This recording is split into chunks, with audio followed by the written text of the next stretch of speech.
Good afternoon, everyone. Myself Diptesh, and I believe Ruby has already mentioned about me. So, before we start, so I believe that all of you are safe and healthy. Okay, and as our line for the month goes, that all of you should be stay safe, stay online, and stay connected.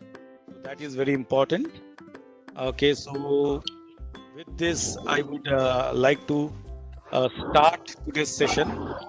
So I believe today's topic is all about how we can improve cyber security in a small or medium organization in a quick, effective, and definitely in a low cost manner.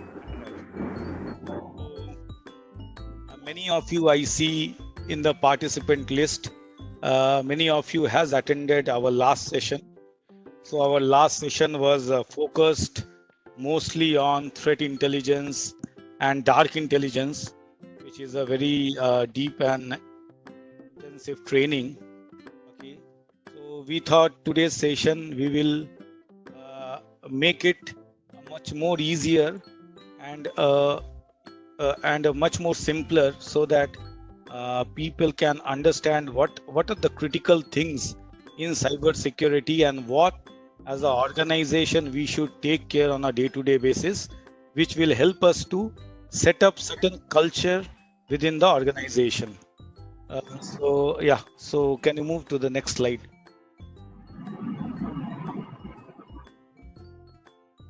Yeah, Ruby, can you change the slide?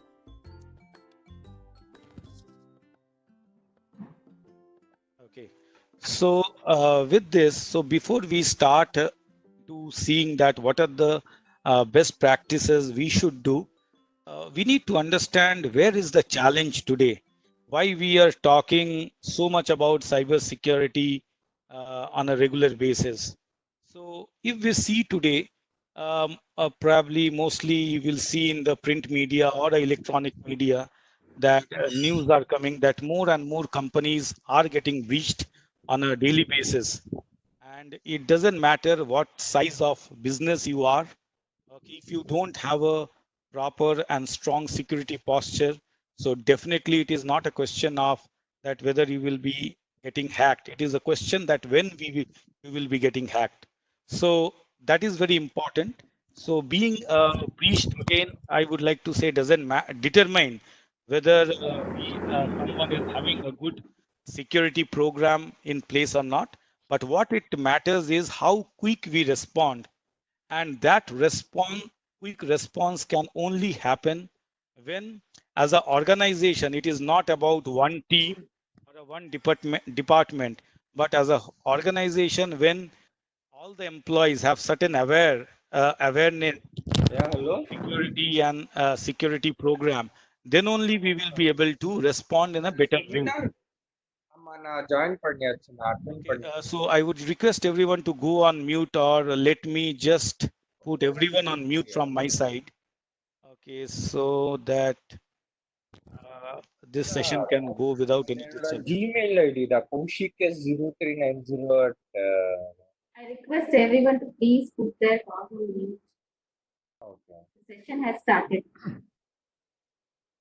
Okay, fine. So obviously, response is the most critical thing, and when the breach happens, okay, one thing we should be clear: we should not get panic, okay, because you cannot do if there is a breach which has already happened, you cannot stop it from happening, which is nearly impossible. So what you can do as an individual or as a team, that how you can lessen the impact, and the lesson of the impact can only happen when your employees are aware, you have the right set of practices in place. So given that breach will likely happen to any kind of organization, how do we prepare? Okay, and what are the key things we should keep it in mind? So that is something we will see today. So yeah, so just move to the next slide. So let's see that what are the bad actor motives. Okay, so which is behind these compromises? Why someone wants to compromise uh, either your endpoint or your organization infrastructure data? So the first thing which is very which we have noticed in most of the cases that generally if it manufacturing any kind of R&D kind of organization. So obviously, the attackers or the hackers, they want to steal, okay, this intelligence, which can be a design, which can be a formula, which can be any prototype, okay, which is a R&D asset for any organization. So obviously, if attackers are able to steal that data, then obviously there is a huge potential business loss, and they can in turn share those data to other competitors. So that is one point. So with this, very closely connected is corporate espionage. So that is something, one of the bad motive actors connected with it. Second thing is the potential revenue loss to the company, even if it's for the shortest time period.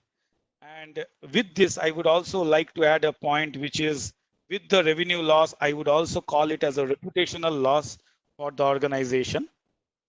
So what do we mean by revenue loss? How does it happen?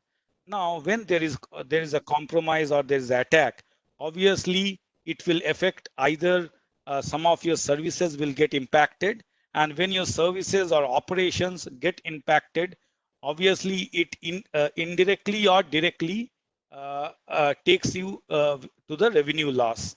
And why we say it is also reputational loss for the organization?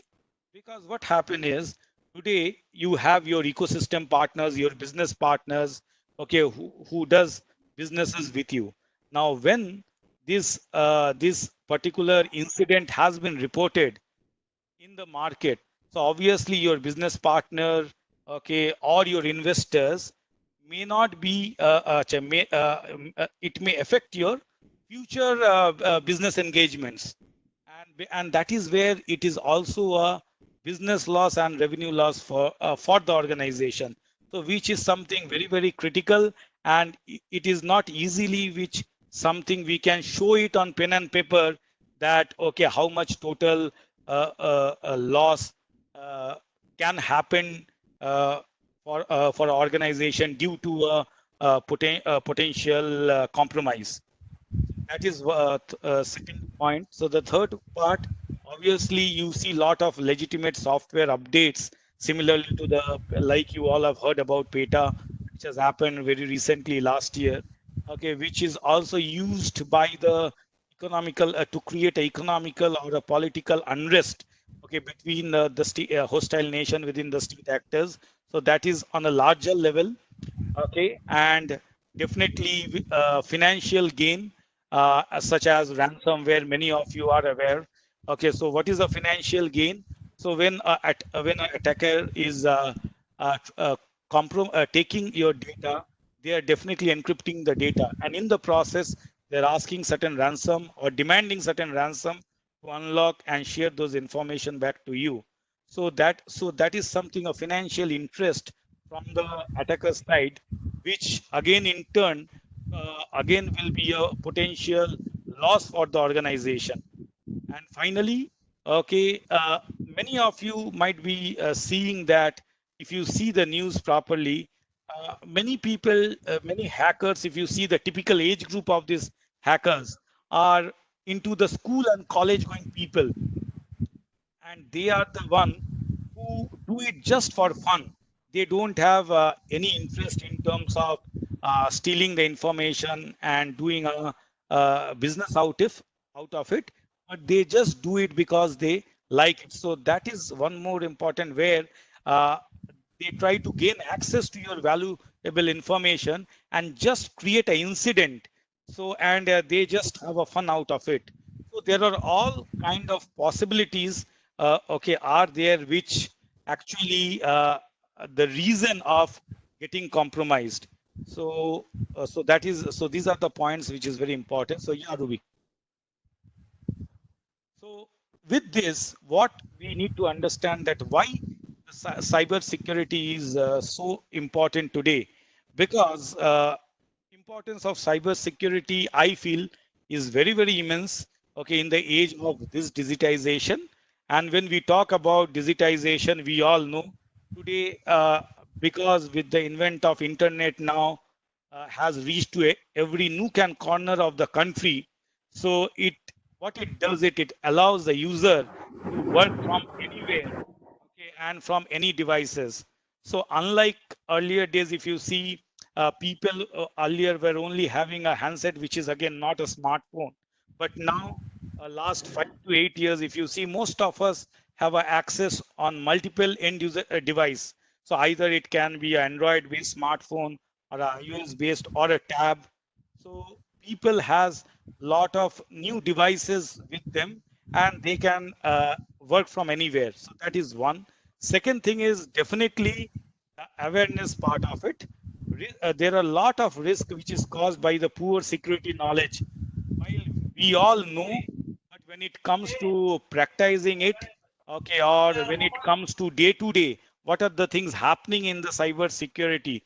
So that kind of awareness and knowledge is still lacking in country like ours. Okay, it may be a few people uh, uh, who has this understanding that what it can cause and what it can happen.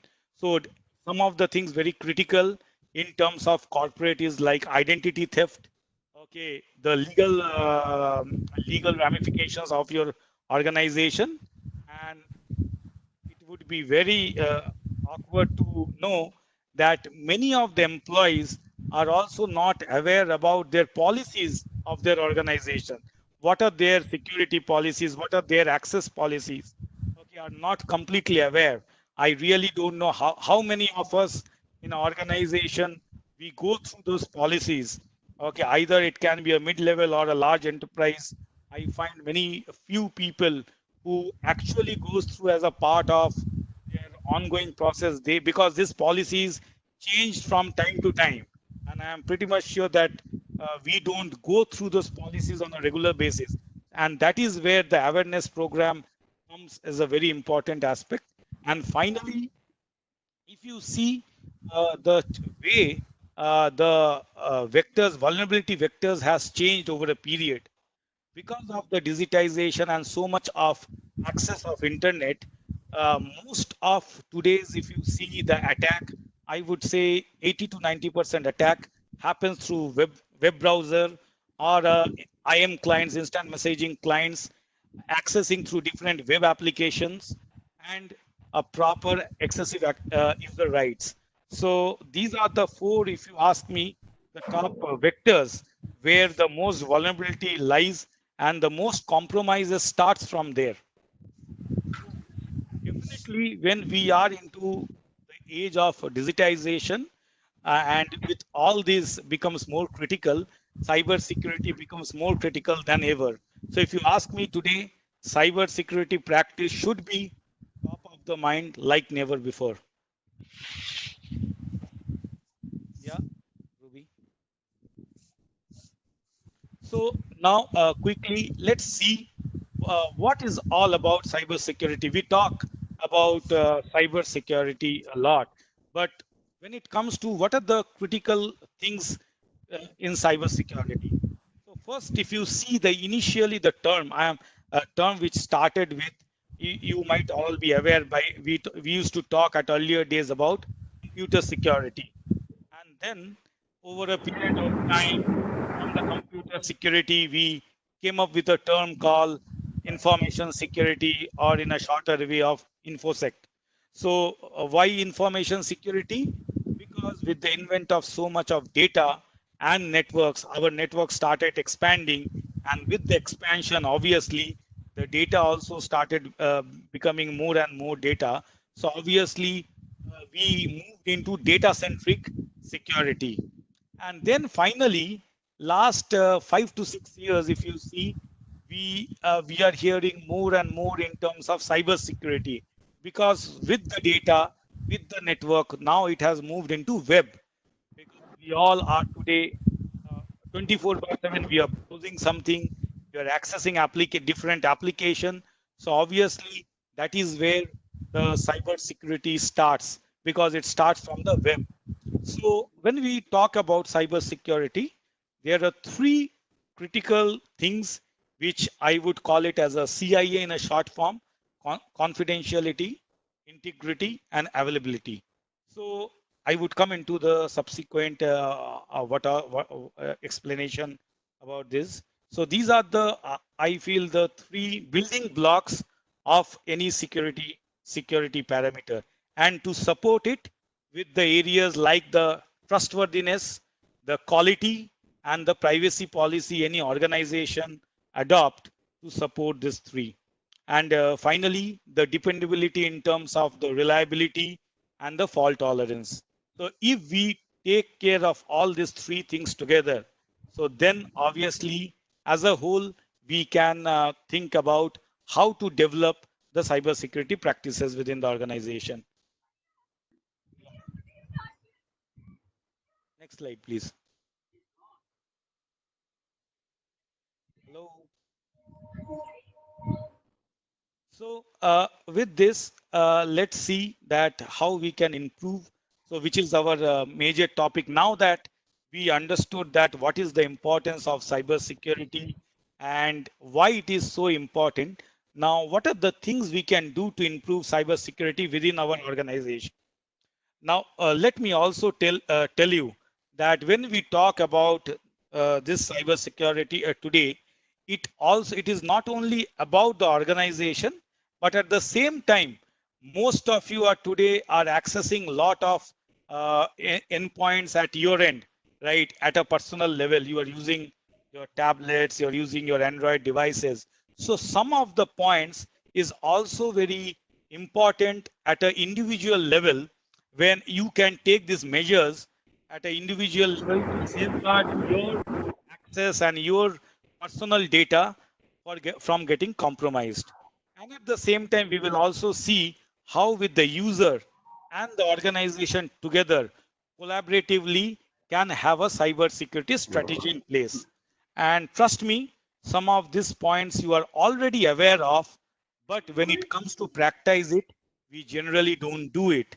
So let's look into these points. I have a very clear 5 steps of strategy in place where we all know this, but I have just put it down to the and thought of sharing with you guys so that you are very much aware about this. And probably if you have not something you are not doing it, you should definitely do and utilize on your day-to-day planning. So step one, we will discuss first point on the backing up your data. Step two will be how we can protect our organization from malware. What are the steps? I have a 4-point agenda. Okay, what all we can do? See, there can be many things we can do, but I thought what are the minimal things for organization? Because if you see the topic, we said how we can effectively, quickly we can do. While there are a lot of solutions are there, but solutions calls for an investment. Solution also calls for a approval from the board or from the management. But before we get into those, what are the things we can do which doesn't call for a larger investment? So those are some basic things we should look into while protecting our organization from malware. And the third point is very important. We'll discuss on keeping the UD safe, which is the end user device. As I said, that 80% of attacks happen through the endpoints. So obviously how we can stay safe, we will see both the strategy in terms of user as well as from the administrator side. Step 4, how we can effectively do a password protection for our data. And finally, the how we can avoid the phishing attacks with better understanding knowledge, both in terms of admin level at the same as the user level. Yeah, Ruby. So first, as a first of step one, backing your data. So as we know, the backing the business critical data is very, very important, but it is also very important. First, we don't know what kind of data we should do a backup. Okay, so just an example, like Some of you may have important customer details, which the nature of business you are into, that is very, very important and business critical. Your customer details definitely is a business critical information for you. Some of the quotes, orders, then the operational information data. So these all, so we need to do a data classification. Once you have a data classification in place, we can plan that what are the business critical data, and accordingly we can take up plan doing a backing up of those data. So it is very important for all businesses regardless of size, okay, that we should take a regular backup of our important data, and we should also be able to restore it back whenever there is a requirement. And very importantly, we should also make sure that if we are backing up a data, what happened in case of natural calamity or in case of a compromise or like a ransomware attack and all, if we have a backup and we have a restore mechanism in place, we will be definitely able to access those data and restore it back so that our operations and our important data doesn't get impacted. So that is where the backing up of data is very, very important. 4 points. First one, I feel, so identify, which I already said, identify that what kind of data you need to back up. For example, you may have certain important document related to customer. Generally, what as a small organization or a mid-level organization, we save it into our local system. Then we have our email data, contracts, calendar. So what we can do instead of, so we need to back up all this kind of data instead of putting it into a local system, into a different location, which is separate from the physical location, from the physical system. So which comes into our second point, which is keep up the backup separate in the different system.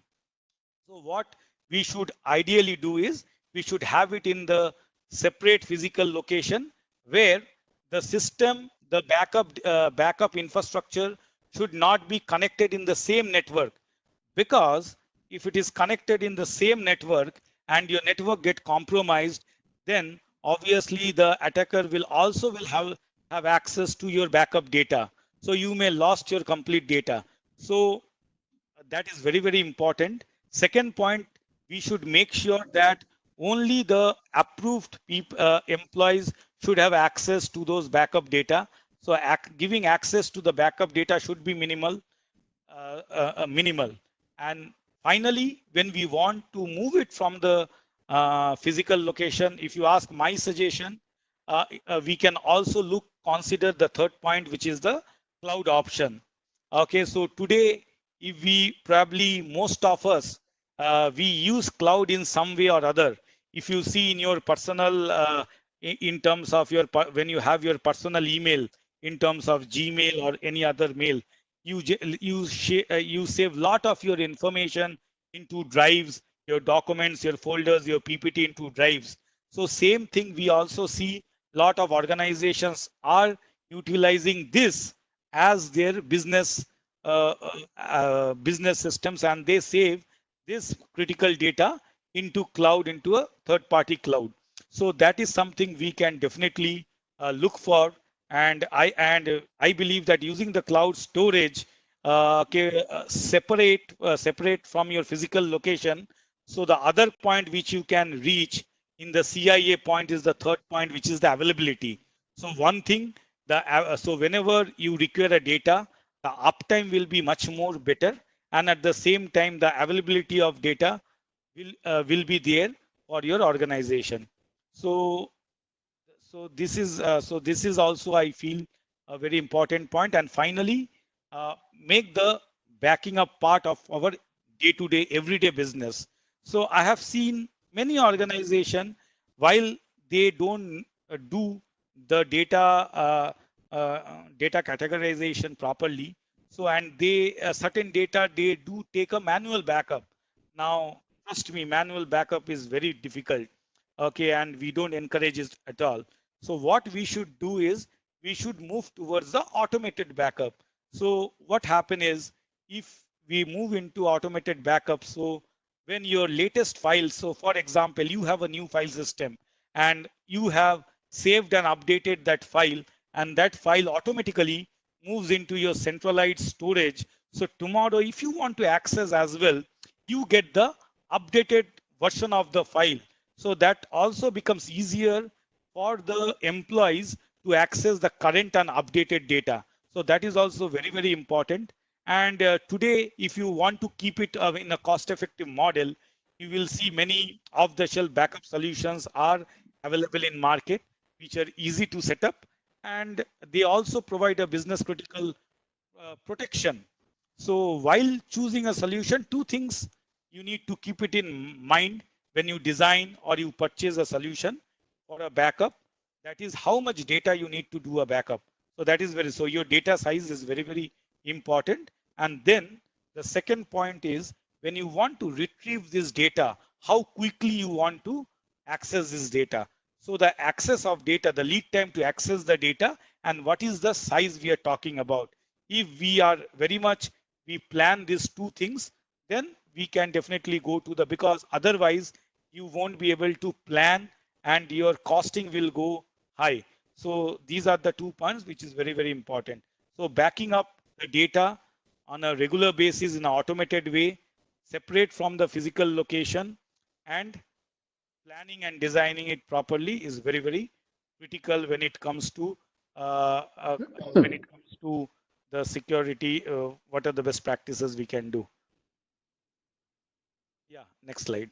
So second point, second step, which is how we can protect your organization from malware.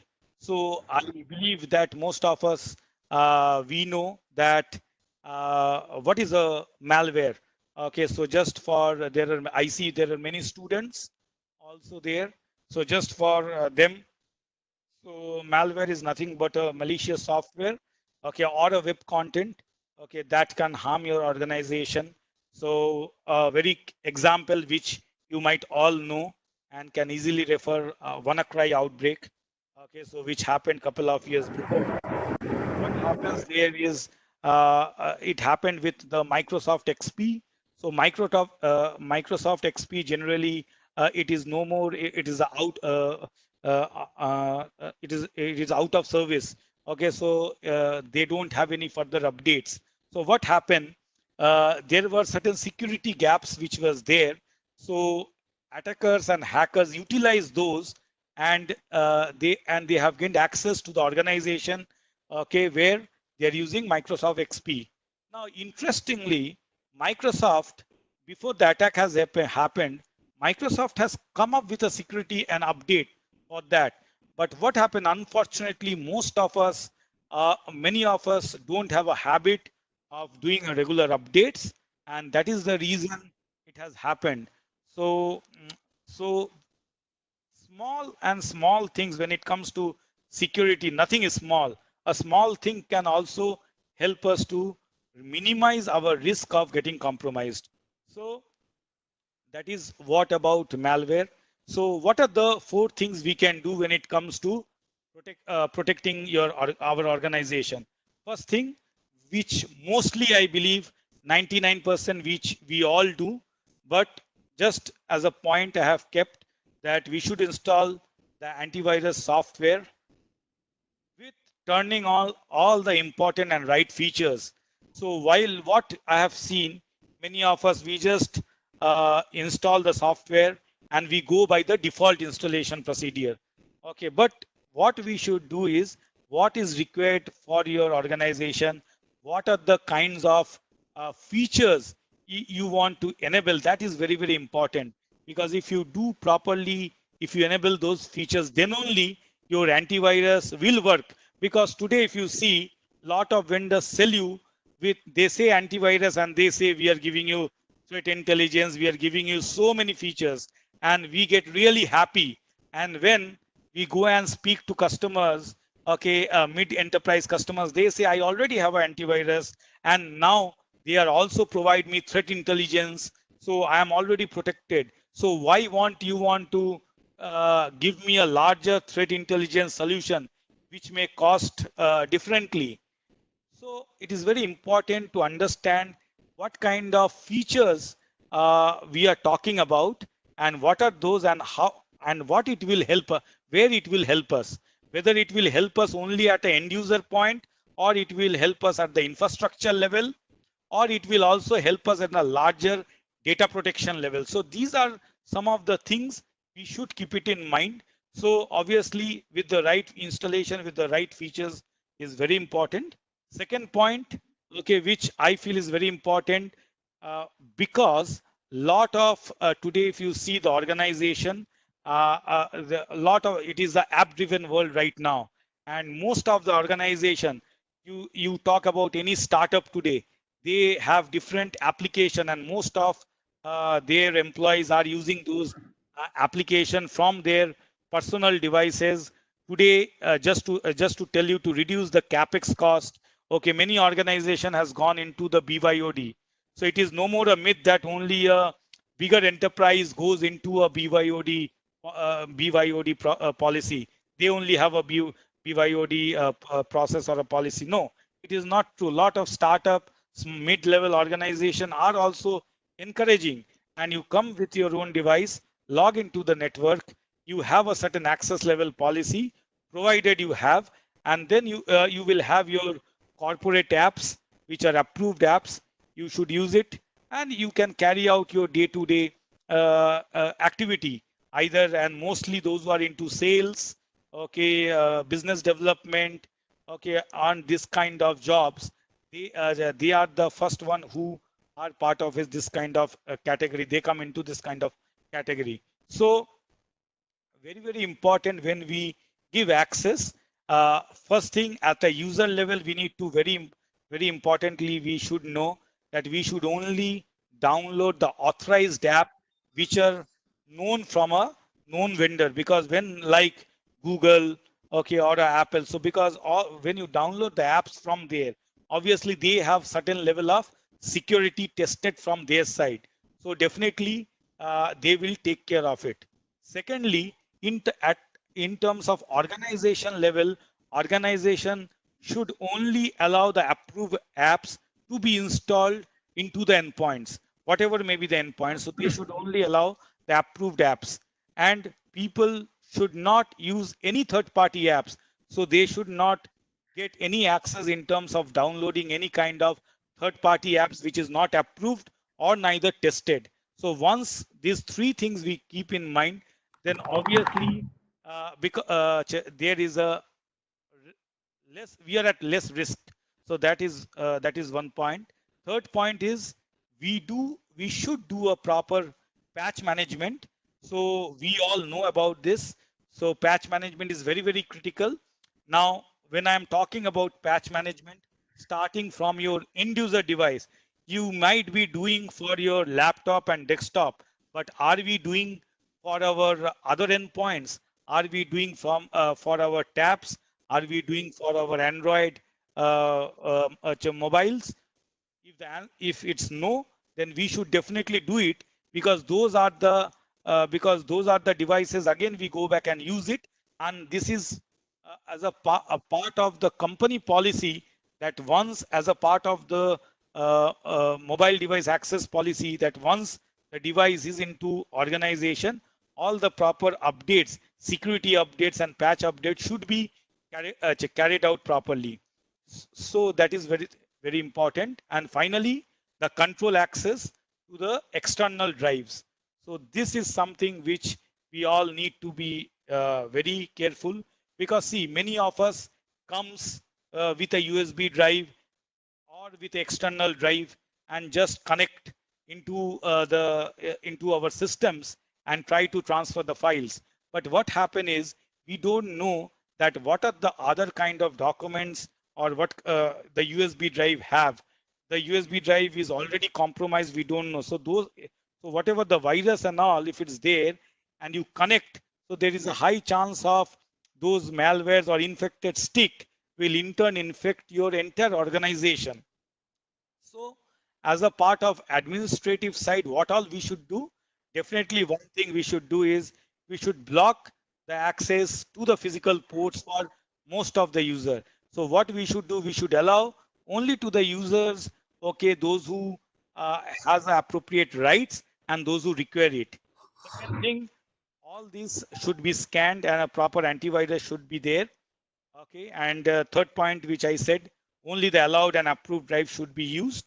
And finally, the company should have a directive and policy in place. Okay, so that people are aware that what they should do, what they should carry, and what they should not carry, so that if there is, so that they can accordingly the risk can be mitigated. So this is very important. And the number fifth point which we see is switching on your firewall. I believe most of you do, because please understand, firewall just creates a buffer zone between your own network and external network. So irrespective of your operating system or your in the uh, enterprise DC infrastructure, the firewall should be on in most of the cases. There are certain uh, uh, there are ways we can do it, so that certain approvals we can take from time to time if we want to disable it. So that has to be a call from the security or the IT administrator. So now so this talks about your entire, what are the 4 5 steps we can take in terms of protecting the malwares. Now the third, which is the most important of the 5 step plan we have, is keeping your end user device safe. Now, keeping end user device safe, trust me, is not only the organization's responsibility. It is the equal responsibility of the employees as well as the organization.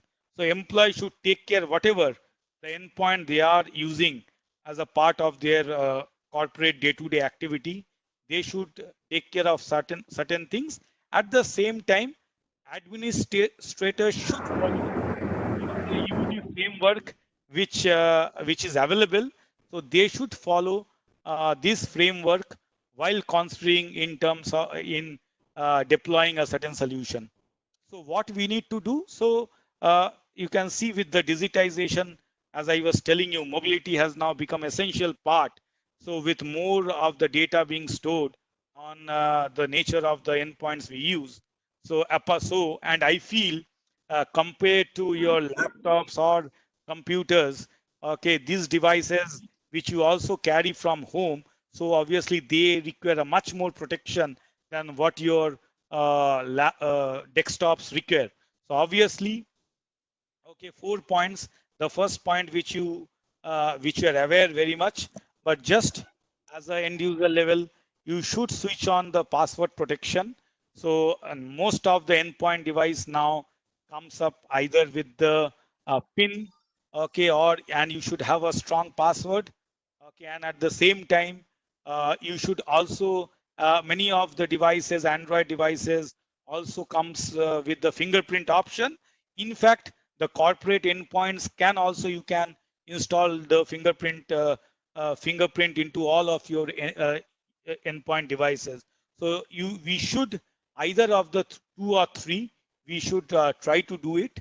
Okay, and definitely the best way to test, if you ask me, okay, the best way to test your password protection, for example, what I do, you can also test from your side. If you have someone, a very close person who is aware about, he understands you very well, so you should give him option to, you set a password and you give him option a 10 attempt to just identify that what password you have protected. And if that person is not able to get that password, so then you can be on a safer side that yes, you're the closest person doesn't have any clue that what kind of password generally you put into your endpoint. Why I'm telling this? Because these are all habitual things. What we do at a personal level system, at the same way when it comes to, if it is not a very centrally driven, if it is a centrally driven, then it's well and good. But if it's not a centrally driven, then we should, as an end user, we should take care about it. For centrally driven, definitely we have a framework in place which we will discuss. So in that this password protection also comes into place. Second point is obviously we should make sure that lost or stolen devices can be tracked, locked, and wiped. This is very, very important. So we should be able to track the location of the devices. We should be remotely able to lock the devices, and we should be able to erase the important data, critical data, and the application. So if you ask me, there are a lot of tools available in market which you can use for this.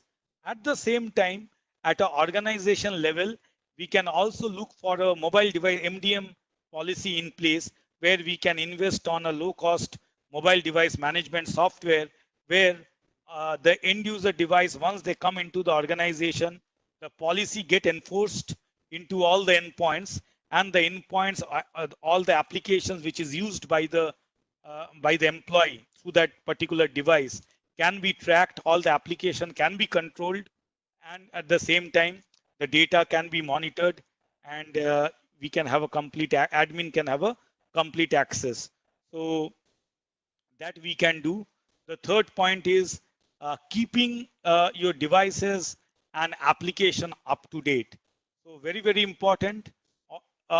If you see your endpoints, all the any kind of OEM you say they come up with the updates, okay, software updates, okay, either it's a Windows device or an Android or an iOS device, they regularly comes with updates. So we should make sure that we take those regular updates. At the same time, at an application level also, we should application will have a regular patch updates will be there. So we should make sure that we should regularly update those apps. So what happens if you update once? It gets the latest security updates. At the same time, you also get the latest application features as well, which is also helpful for all of us. So when at a organization level, we should look into this. At the same time, at an individual level, why I am stressing at an individual and organization, because there is a very bare minimum line which we have between individual or organization. And today, when we are talking about work from home concepts a lot, okay, so people are connecting from their internet. Okay, if everyone doesn't have a VPN connectivity and they are accessing apps, they are accessing from their personal device as well, and they are going into conference. When we are working from home, so definitely these are the things that are very important as an end user also. We should take care about these things. So finally, the point which we have is very, very important, and most of us we do, okay, where we connect into Wi-Fi hotspots.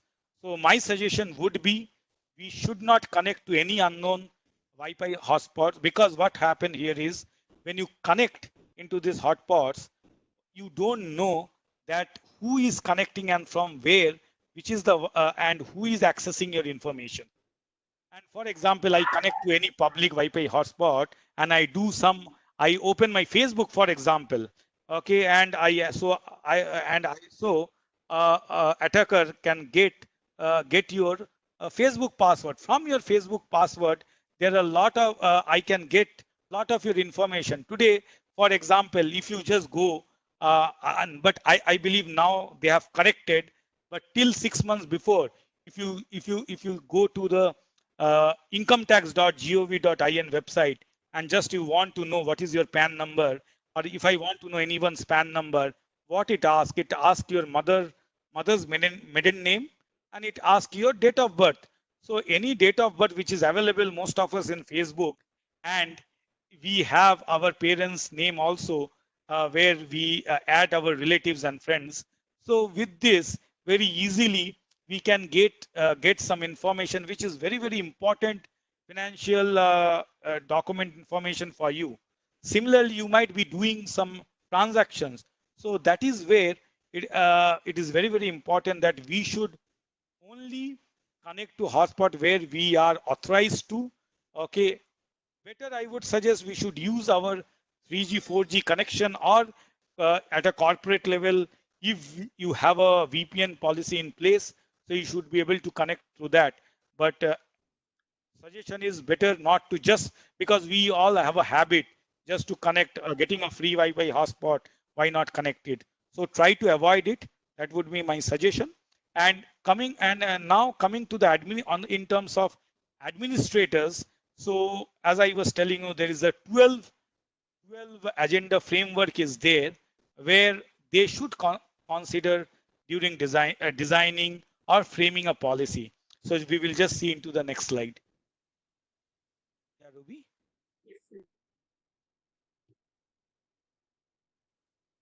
Okay. So now this is what we call, okay, if you don't know, just you can make a note of it also. This is we call the UD security framework.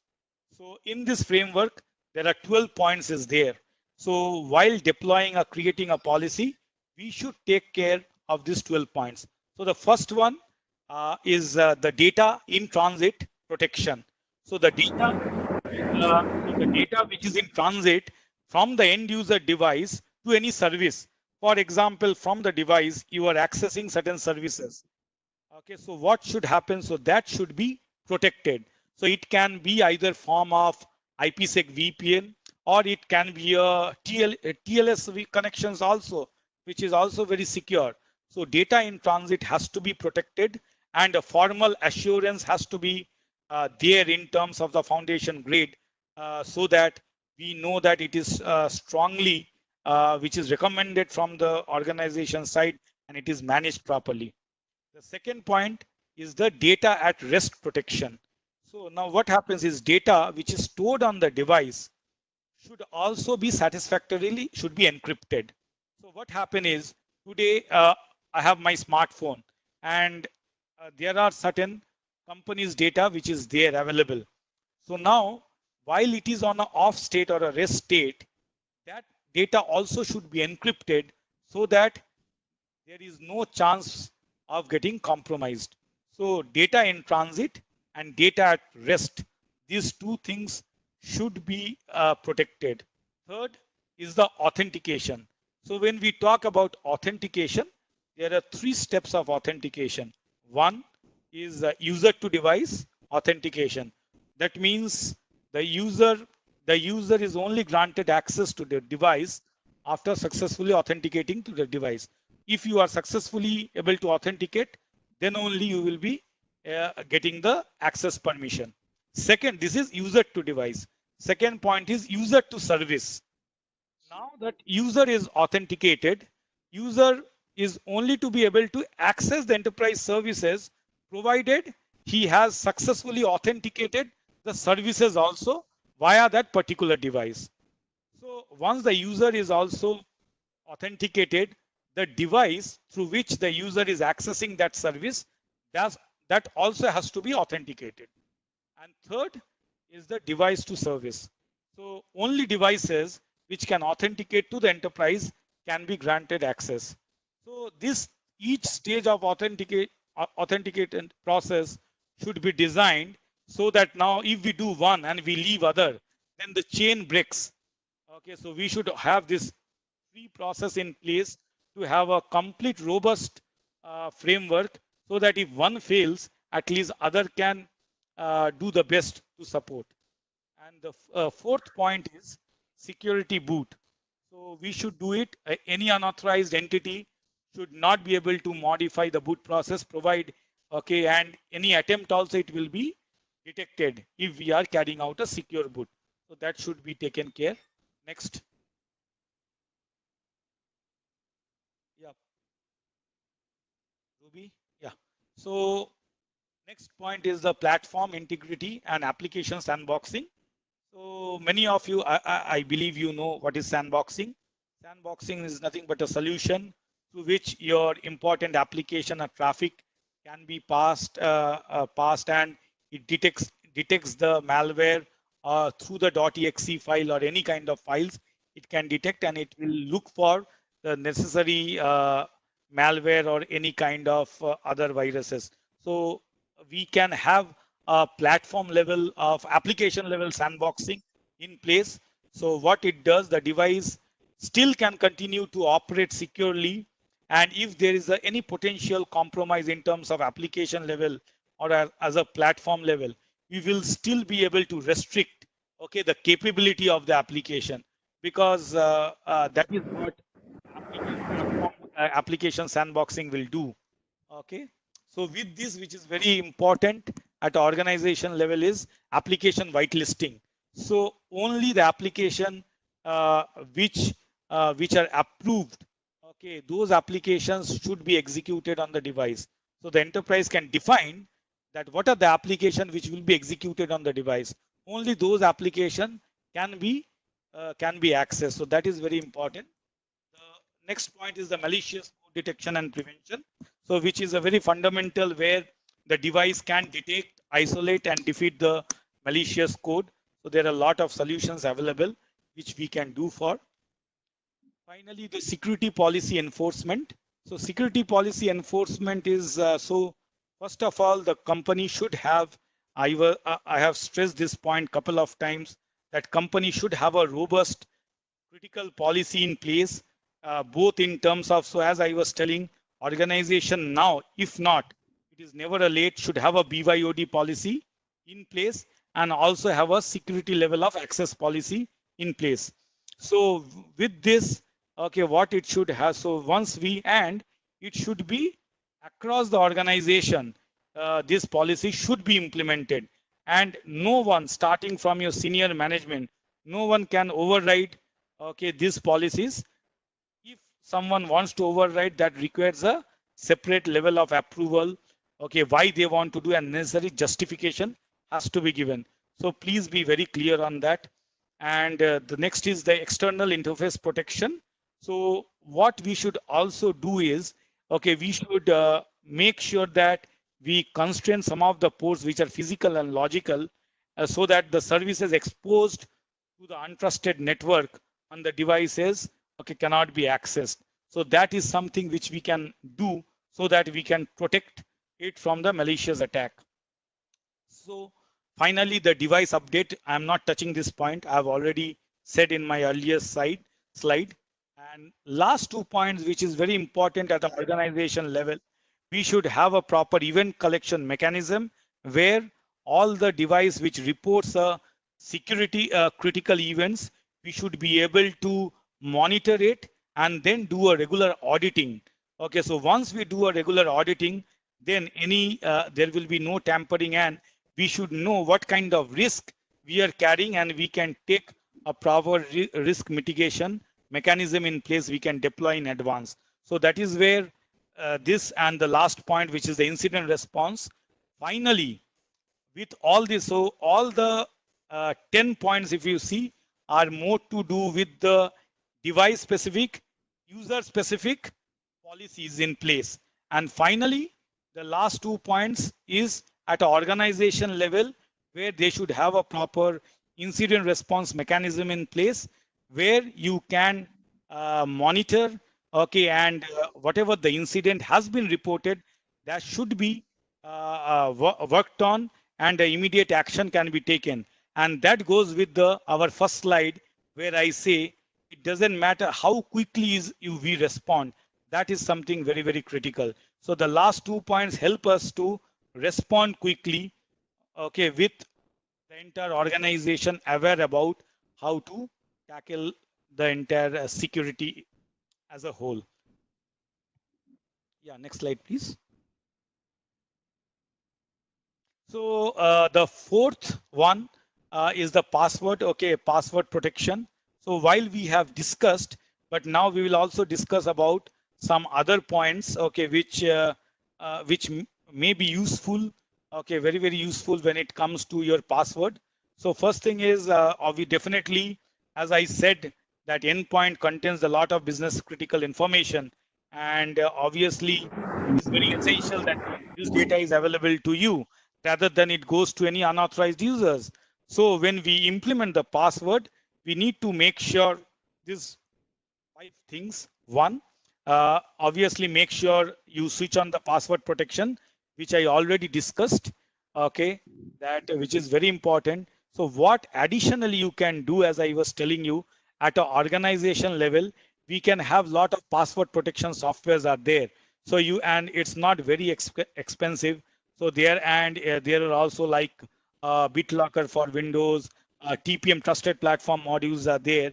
So we can use those, okay, and because they will have, so these passwords, what we do, we generally save into centrally. So generally no user should save any password in the local system. So what we should do rather, this password should be saved in a central storage or a central system. And this password locker, what it will do, it will have a master password. So this master password will open all the password. And that is where I believe that the password will be safe.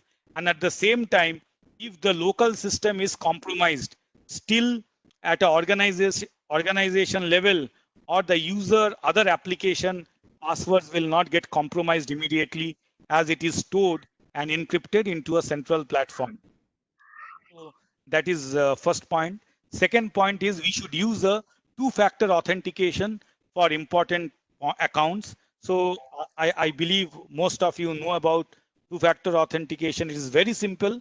Okay, we should have, one is, apart from having a password, the other part should be either a code or a OTP which gets generated either to your endpoint devices or your mail. It comes to your mail, and with this two, okay, only you will be able to access those accounts. So that is something which we should try to, definitely we should have it. And third point is, I already told you, we should avoid having the predictable password. I gave you also one example about it. And the fourth point is, we should not use the default passwords. Many people I have seen, when we go and access their data center, they keep all the default passwords in place. When you keep the default, like I will tell you, many of the default passwords like admin123. So please change all your default passwords. Okay, and I think it is. Hello. Yeah. So we need to change the default password. So that is very important. And the fifth point is, definitely we should help. When I say the administrator should help the colleagues with the password overload issues. So as I was telling you, there are so many passwords are there today. We need to keep it in mind. For example, you have your personal passwords, which is your non-business critical passwords, and then you have your official critical passwords. So all this when you have, so what we should do is the critical passwords, as I said, we should have it in the central place where from where we can access and we can use, so that we are able to effectively manage those passwords. So that is something. So these are the 5 critical points. So I think the password protection, two-factor authentication, centralizing a storing it centralized manner, and also please make sure you change. I believe many of you do, but if you are not doing it, please make sure that we should do it. So that is, and finally the fifth step, okay, and the final step in our 5-step plan is, how do we avoid the phishing attacks? Okay, so that is very, very important. So I hope we all know what is the phishing attack. Generally, typically a phishing attack where you see the scammers generally send you a lot of fake mails or a fake link, okay, which they want you to click.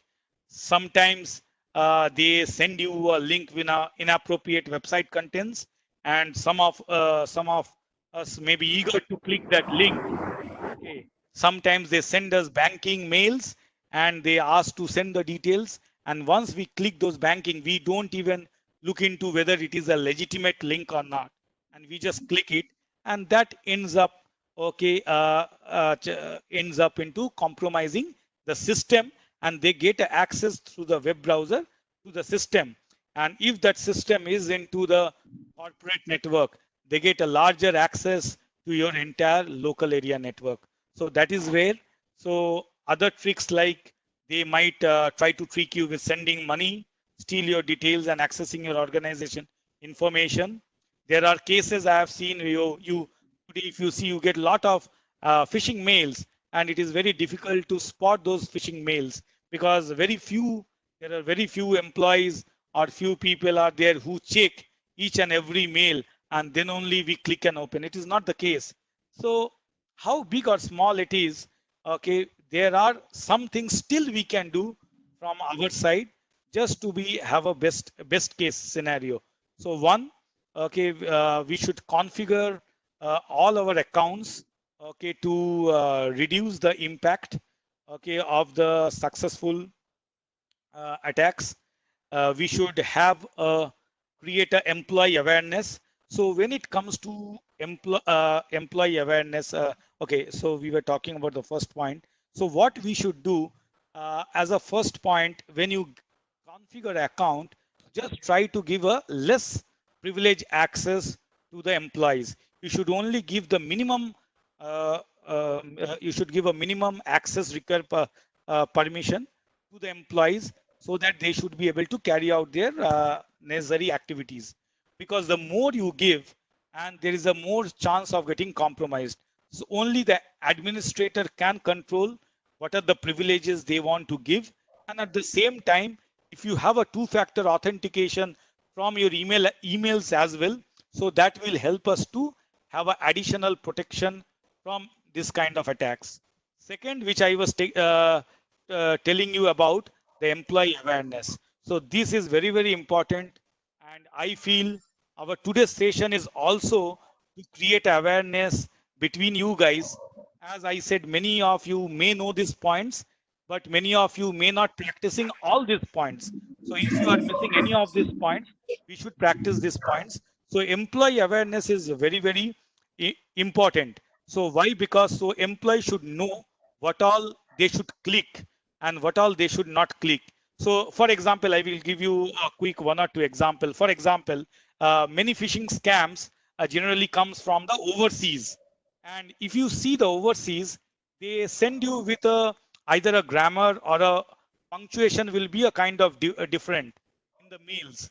And what happen is if we go ahead and click those, but if we are aware about, we should look into those punctuations and the grammatical things, and then only we should click. So these are something minimum things we should do. Second things, we should know who are the legitimate people who are who can send me mails. When we are in office, we should not open any mails which are outside our business partners or our employees or our colleagues. Okay, so that is something we should take care. And obviously, when it comes to the emails, we should also take care about if someone is asking for some payment option. Now, is it from for some business partner? Is it a legitimate business partner? When we should also take. So most commonly, if you see what happens is, in many cases, attackers are sending you fake invoices. And these fake invoices, and many of us, we have an online invoicing process. So when you click into those invoice, to open those invoice, in the process, they inject a malicious code, which is a .exe file get executed, and they try to access your system. And that is where they gain the access. So all the sales guys or when you access certain invoicing or customer mails, just be more aware about it, what you're clicking. And finally, reporting all the attacks. So I would also request the administrators, if there is already a compromise happened and an employee is reporting, please don't take any action first. The first and foremost, the thing should be to identify what all has happened and how we can segregate that how much it is compromised, and we can segregate it and then take the remediation. So once your second point is fulfilled, which is the employee awareness, then only the third point will happen automatically. Because once the employee is more aware, obviously they will also, and with a proper team support, they will be reporting if they find something malicious, or they feel something which is not right, they should come and report to the IT admin or a security admin, whoever is in place, and then they should analyze it. And finally, above all, because today we are into social media, and lot of the organizations are promoting their businesses either through their company websites or through lot of social media, through Facebook, through LinkedIn and all. So please check your digital footprint. So as a part of the digital footprint process, what you need to do is, first, we as a security advisor, what we should do, what all information should be published in website, what are the information should be published in social media. That is one thing. Second, employees, what are the things employees should share with the business partners and the ecosystem partners. And third point, you should have a clear NDA with the partners, where what are the information partners can in turn share to their customer. So I am talking about both B2C and the B2B case. So both cases we should be aware, and we should create awareness and have a right steps in place where we can control our digital footprint and what information is shared on digital platform. Because most of these attacks and compromises, from where we get the information, we get the information from this digital uh, media. And once we get those information, then we find the weak point for that organization and look for a compromise. So that is where it is also very important point. So I think these 4 steps, these are a very basic fundamental steps, but please understand these steps can at a larger level can help you to reduce your phishing attacks at a larger extent. So we should also look into this very carefully. So with this, if I want to summarize, so these are the 5 points which we should, I think, do at a personal level as an end user, and at the same time as a business user when I am in a corporate environment. And at the same time, when we talked about what are the portion which administrators or the security administrators should do to also help the employees and also secure this infrastructure. So with this, I think I am done. Okay, and I hope I am able to give you some basic. So I remember last time when I did the session, it was a very on high level. Okay, so many people were not able to understand the dark intelligence and the threat intelligence concepts. So I thought this time we should do a session where it should be much more good for a typical 3 to 5 years, 4 years experience people, those who day to day are handling their infrastructure, data center infrastructure, end users. And so they should make sure that what are the minimal steps quickly they can do. And at the same time, as a responsible employee, okay, or at a personal as an end user, what are the best practices we can adopt. So with this, I thank all of you for joining this call. And probably Ruby, if someone has some question or any Yeah, doubt, we can take a call and then we can close this session. so now I request all the participants if they have any query